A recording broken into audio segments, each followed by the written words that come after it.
Hello students, how are you? Today in this video we will study the first chapter of second standard and the name of the chapter is The Swing. Students, swing का मतलब होता है झूला। तो इस chapter में हम लोग झूले से रिलेटेड ही कुछ बातें जानेंगे। The swing is a beautiful poem which describes the thoughts that cross a child's mind when swinging. The swing एक बहुत ही सुंदर कविता है जिसमें ये डिस्क्राइब किया गया है, बताया गया है कि जब कोई एक बच्चा झूले में बैठता है तो उसके दिमाग में, उसके मन में क्या बातें चलती है।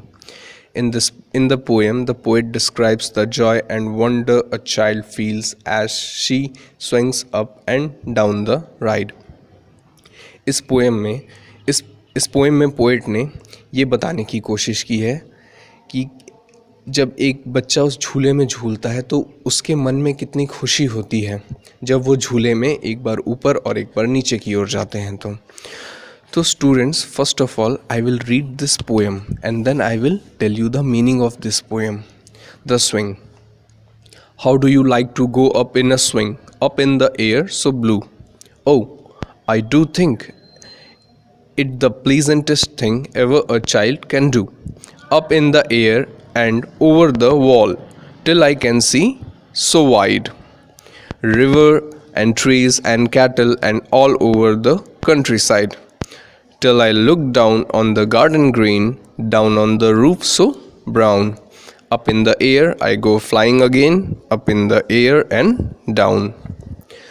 Student, सबसे पहले लाइन बाय लाइन मैं आपको इसका मीनिंग बताता हूँ। How do you like to go up in a swing, up in the air so blue? Poet बच्चों से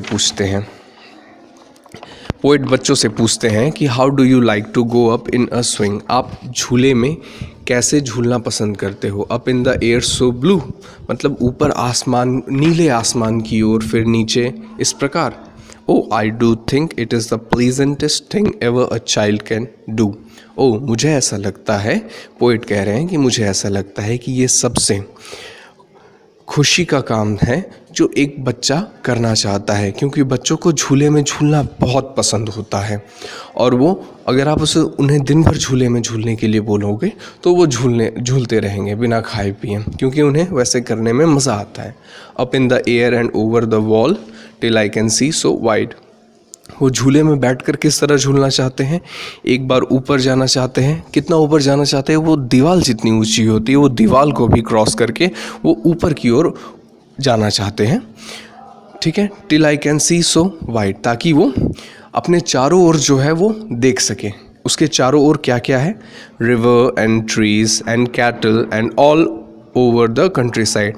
वो झूले में झूल करके, वो झूले में बैठ करके ऊपर जा कर के क्या क्या देखना चाहती है? वो देखना चाहती है नदियों को, पेड़ों को, जानवरों को और अपने पूरे गांव को देखना चाहती है।